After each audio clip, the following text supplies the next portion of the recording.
Today we're talking about commercial build-outs. What are they, and more importantly, who actually pays for the cost of building out a space? So not every commercial space will be a perfect fit for every business. It's actually very common for commercial spaces to require some renovation work before they're ready for occupancy by a new tenant. Some spaces may be fully renovated and ready to go, but others may require you to implement your own design and renovations to bring them up to your company's standards. Second generation spaces, which are suites that were previously occupied by another tenant, usually require updating at the very least or a total makeover in the worst of cases. So that's where you'll need a commercial build-out. The build-out is the work that will be done to make the property ready for your business to move in and get to work. These renovations can be as big and impressive as you like, and the changes can add personality as well as functionality to your business. On the other hand, a build-out may not be necessary if the space is laid out efficiently and is in fine condition. You may take more of a utilitarian approach and simply freshen up the space with new paint and carpet. When searching for a space, you definitely want to plan ahead. As you view potential spaces, it's a good idea to know your design requirements in as much detail as possible in order to judge how much build out is necessary. Think about the number of offices you need and what kind of open space should be included. Decide on additional rooms or areas that you must have. Like, will there be a kitchen, a waiting room? Do you need closets or storage areas? It would be wise to have an idea in mind of what you and your team will need prior to starting your site search.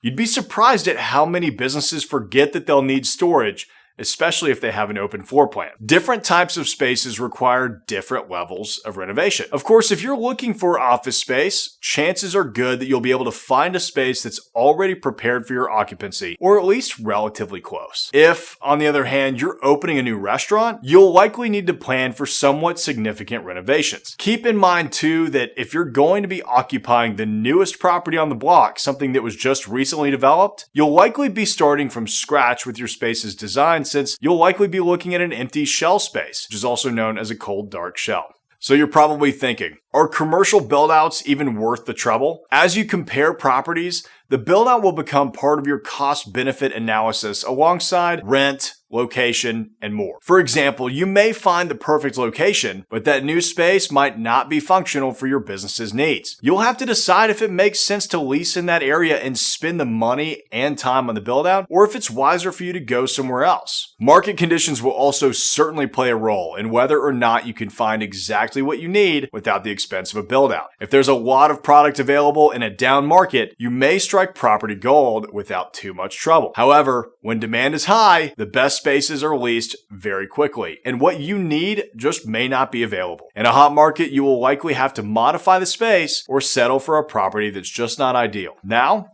paying for the build-out. The catchphrase of the negotiation stage in commercial real estate can be applied to the build-out as well. Everything is negotiable. All modifications to the property will be discussed and become a part of the lease before any changes are made to the space. The landlord may agree to cover the cost. The tenant might take on the responsibility, or the cost of the build-out may be shared between the two parties. It simply comes down to how the deal is negotiated. Now, there are several different ways that the build-out can be handled. First, we have turnkey build-outs. Landlords know that their property will not work for every business, and they understand that most tenants don't necessarily want to pay for improvements to spaces they don't own. For these reasons, landlords may sometimes be willing to cover the cost of all the changes with a turnkey build-out, which essentially means the space is turnkey, ready for you to move in. Although it saves money and is an easy way to get a space ready for a move-in, the turnkey build-out does have drawbacks. The landlord may be tempted to use cheaper materials or hire cheaper labor that results in shoddy work or missed deadlines. If this is a concern, address it in the lease negotiations and include it in your contract by specifying the level of quality or the general contractor that must be used.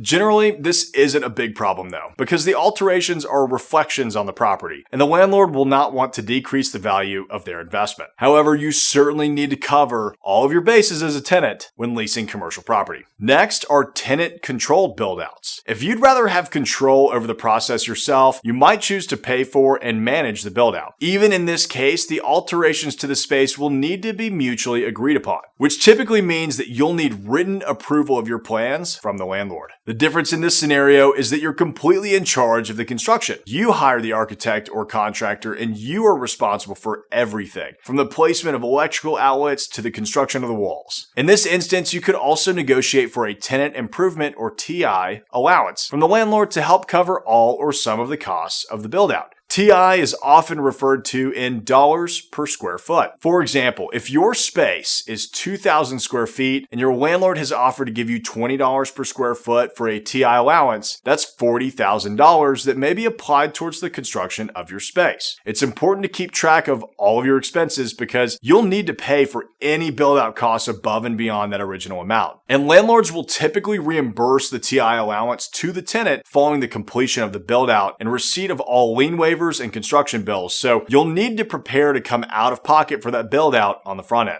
The build out negotiations may result in the cost being shared between both parties. For example, some office buildings will offer new paint and carpet when a tenant moves in. The choices may be limited to building standard finishes, or the tenant may be given a specific budget and they can choose anything they want within the amount provided. The tenant may decide that they want custom finishes and would pay for those upgrades on their own. Again, the build-out can be as elaborate or as subtle as the tenant finds necessary. You can also get creative with your use of the build-out offering during lease negotiations. It's best that you weigh your options and figure out what makes the most sense for you and your business. And that may mean foregoing any tenant improvements. For example, if you're under a huge time crunch, you may be willing to waive the new paint and carpet offered by the landlord because it would just delay your move. Instead, you could negotiate a rent abatement equivalent to the cost of the build-out that the landlord was originally willing to cover. You could also use this tactic if your build-out is very specific to your business or industry, in which case the landlord may not be willing to help you financially on the build-out since they're likely going to have to fully renovate the space for the next tenant.